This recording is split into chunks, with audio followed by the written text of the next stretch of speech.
San Diego is home to some of the most beautiful places in Southern California. Over the next 2 days, we're gonna visit everything from the beaches and parks to historic sites and attractions. And for this tour, my father-in-law, Dusan, will be coming along with us. We'll start near the heart of La Jolla, then we'll see the must-visit places in Coronado, Balboa Park, Point Loma, Old Town, and downtown on day 2. We'll talk about what you can do here, including shopping, dining, and entertainment, and explore popular tourist destinations as well as local favorites. San Diego welcomes close to 30 million visitors per year, putting it in the top 10 most visited cities in the United States. Join us as we journey through the scenic beauty and iconic landmarks that make San Diego a must-visit destination on any traveler's list. I'm Armando, this is Voyager, and let's get into it. We started at one of the most popular places to visit in San Diego, Jolla Cove. And this beach was recently ranked the #1 beach in the United States by TripAdvisor. And there he is, the man, the myth, the legend, Dusan. Welcome to San Diego, glad you're here. La Jolla is known for the coastal bluffs and the sandy beaches, the wildlife and activities, and it's one of the most photographed places in San Diego. The cove has a reputation for its clear waters, where visibility can top 30 feet, and it's one of the best spots on the West Coast for snorkeling and diving.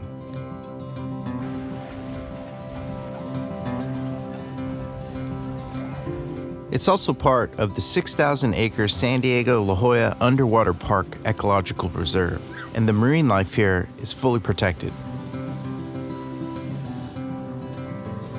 It's not unusual to walk down to the sand and find California sea lions sprawled out right on the beach.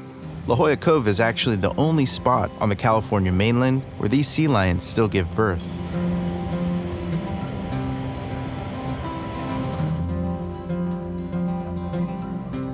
What do you think being back in La Jolla Cove again? Oh, I'm so happy. Really unique place. It's so gorgeous. Yes, Even that they don't smell very good. It's an ideal all-in-one spot where you can snorkel or scuba dive, kayak through the sea caves, watch the sea lions up close, or just walk the coastal boardwalk, all within easy reach of the shops and restaurants in the village.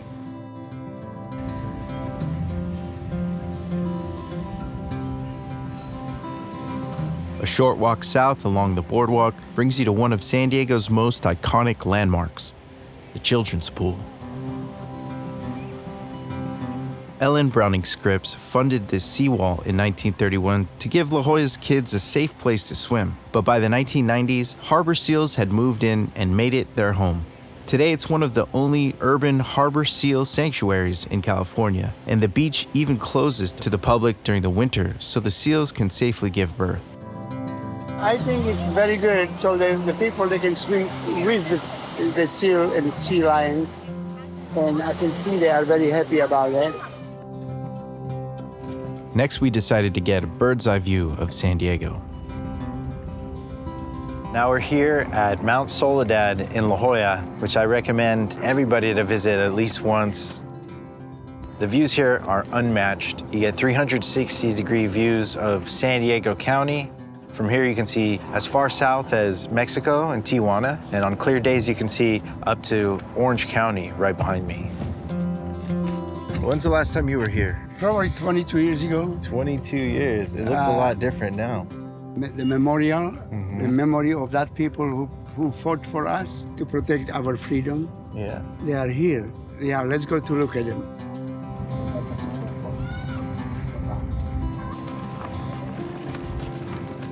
How do you feel visiting this place? It's nothing more important than freedom.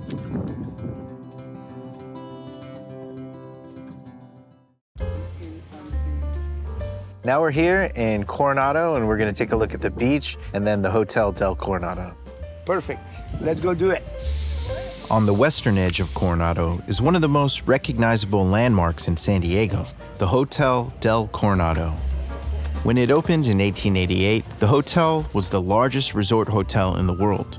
It was built in just 11 months, and it's known for its wooden Victorian beach resort architecture design. The hotel has hosted royalty, presidents, celebrities, including Marilyn Monroe, Charlie Chaplin, Babe Ruth, Michael Jackson, Brad Pitt, Madonna, Bill Clinton, George H.W. Bush, and that's just naming a few. The Del is also famously haunted.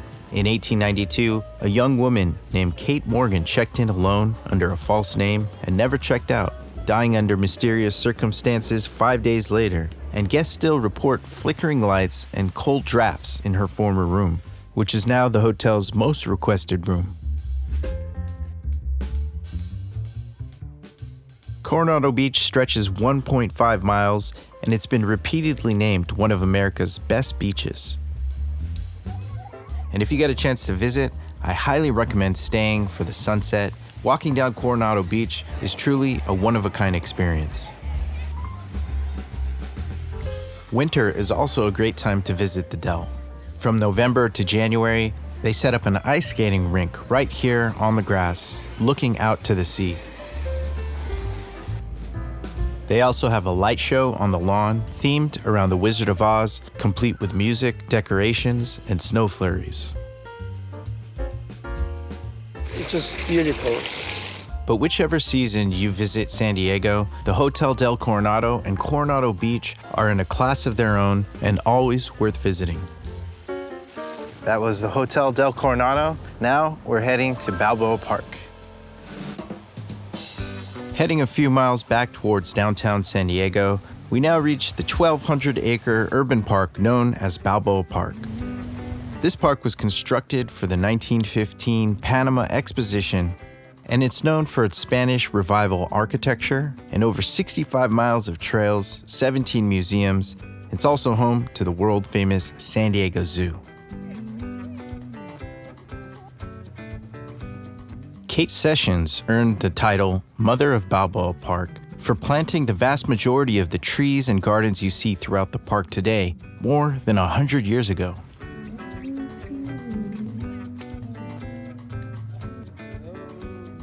One of the most photographed structures here is the Botanical Building, next to the Lily Pond.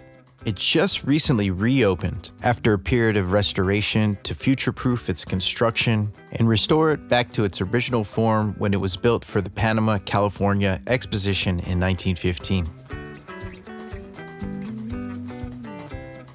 Balboa Park is perhaps one of the most popular places in San Diego to take photos. And on any given day, you might see people taking engagement photos, quinceañera photos, or family portraits all around the park.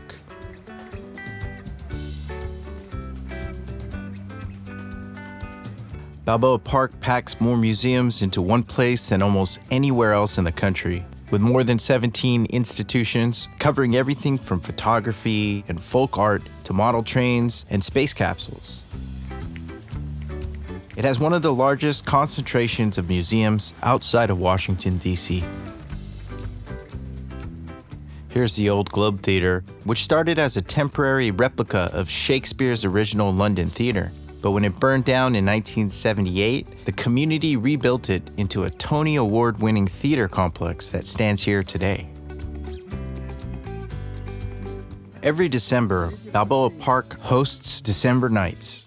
Now in its 48th year, drawing over 350,000 people over a single free weekend for light displays, a tree lighting at the Spreckles Organ Pavilion, and free entry to every museum after dark. Balboa Park is one of those places that's packed with history, and you could spend days here and not see it all. So it's definitely worth visiting on your next trip.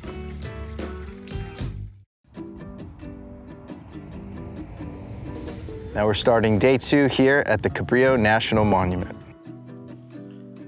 The Cabrillo National Monument sits right at the tip of Point Loma, and it marks the exact spot where Juan Rodriguez Cabrillo became the first European ever to set foot on the West Coast back in 1542.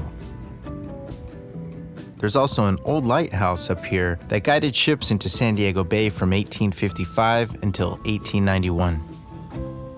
And of course, it's known for the educational exhibits and museum. We're here at the Cabrillo National Monument. From here you can see where Cabrillo actually landed for the first time. Here's Coronado. And later on we're going to visit Liberty Station, Old Town, and the Embarcadero. On September 28, 1542, Cabrillo sailed into what is now San Diego Bay and became the first European to set foot on the West Coast. That moment would change the entire trajectory of the region, and the number 1542 is actually stitched into San Diego's flag. Their expedition thought that they would find a passage to Asia, but instead they mapped over 800 miles of California's coastline, making it all the way up to Monterey Bay. Cabrillo died from an injury and infection during his voyage, but the expedition gave Europe its very first written record of the California coast and its native people. Here's the information center where you can pick up souvenirs and books, and it has perhaps one of the most beautiful views of San Diego's coastline open to the public. From here, you can see out past all of San Diego Bay, the downtown skyline, and San Diego County. Here's Ballast Point, the actual location where Cabrillo first landed. Right across the bay, you'll see Naval Air Station North Island on Coronado. You'll probably catch jets taking off and landing every couple minutes.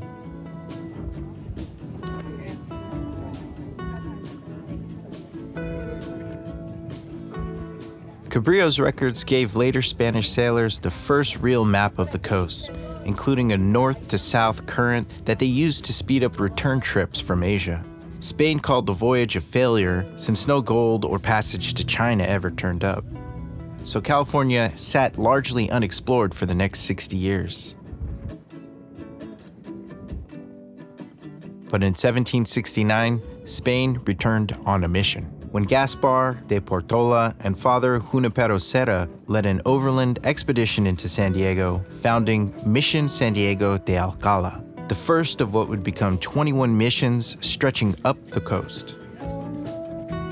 That encounter permanently reshaped life for California's native people and drastically reduced their population through disease and displacement.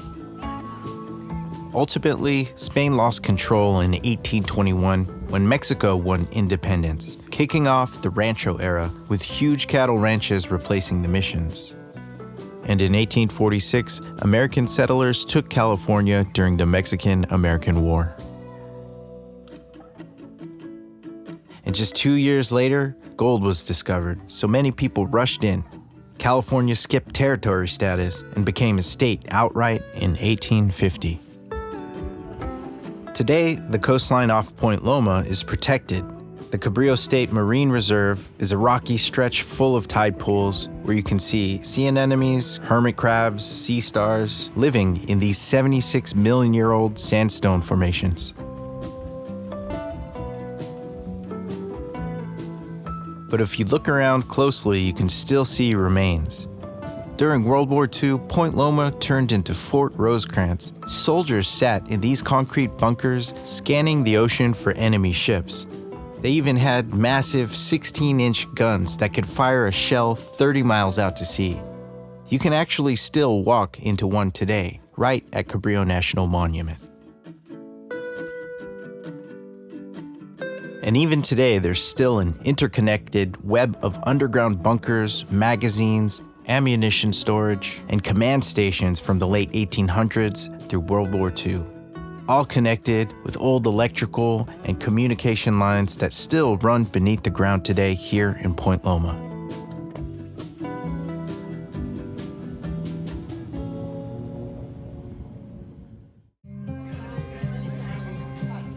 We next headed to a neighborhood called La Playa, which has been a fishing hub since Chinese immigrants built a shipbuilding and fishing village here in the 1860s, followed by Portuguese fishermen who arrived starting in 1876. And this legacy is why Point Loma still has such deep maritime roots today, and some of the best and most fresh seafood you can get in San Diego. We drove not too far down from Point Loma, and now we're here at Liberty Station. Liberty Station started in 1923 as the West Coast's first permanent naval training center. The Spanish colonial revival buildings were actually designed by an architect influenced by Bertram Goodhue's work at Balboa Park. It stayed active through World War II and the Cold War, once housing 33,000 recruits, before it finally closed in 1997.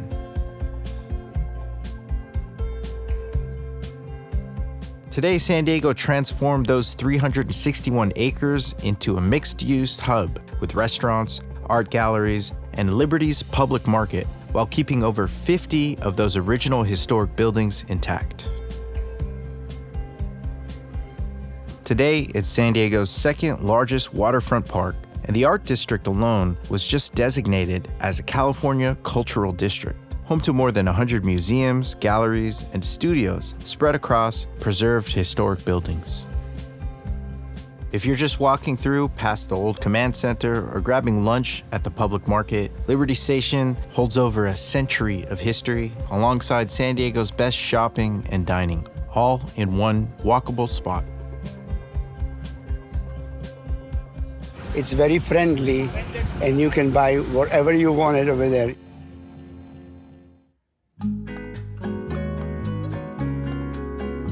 And now, just a couple miles down the road, we're here at Old Town San Diego.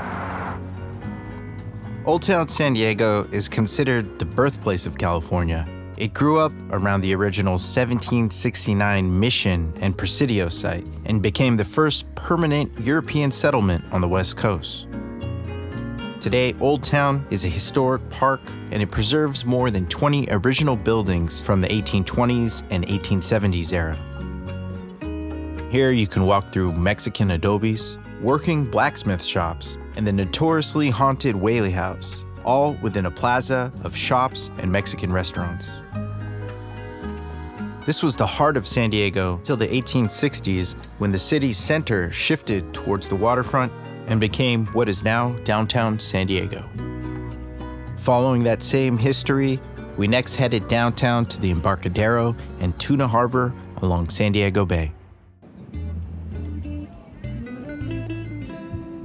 Tuna Harbor was once the heart of America's biggest tuna fleet, back when San Diego was known as Tunaville, and the industry employed nearly 40,000 people.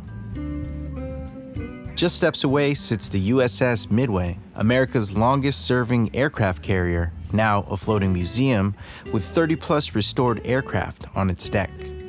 And if you were to head south along the water, you'd hit Seaport Village, which is known for 14 acres of shops and restaurants and the 1895 carousel right on San Diego Bay. If you're only in San Diego for a short time, I highly recommend visiting San Diego's waterfront, and here you'll get a great idea of the rich maritime history and culture.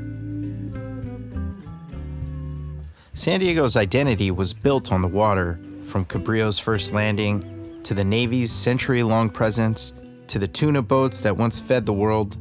This city's story is a maritime one at its core. And walking these docks and decks is like tracing the same waterfront that shaped San Diego long before it became a city, the city you see today. So if you really want to understand this place, don't just watch it, go stand where it happened. If you enjoyed the video or learned something new, give the video a thumbs up. And consider subscribing for more about Southern California, travel, history, and beyond. And make sure to go check out Dusan's new channel. You can find the link in the description below. Give him a subscribe, it would mean a lot to me. To continue exploring, click right here. I appreciate you, and I'll see you in the next video. Stay curious.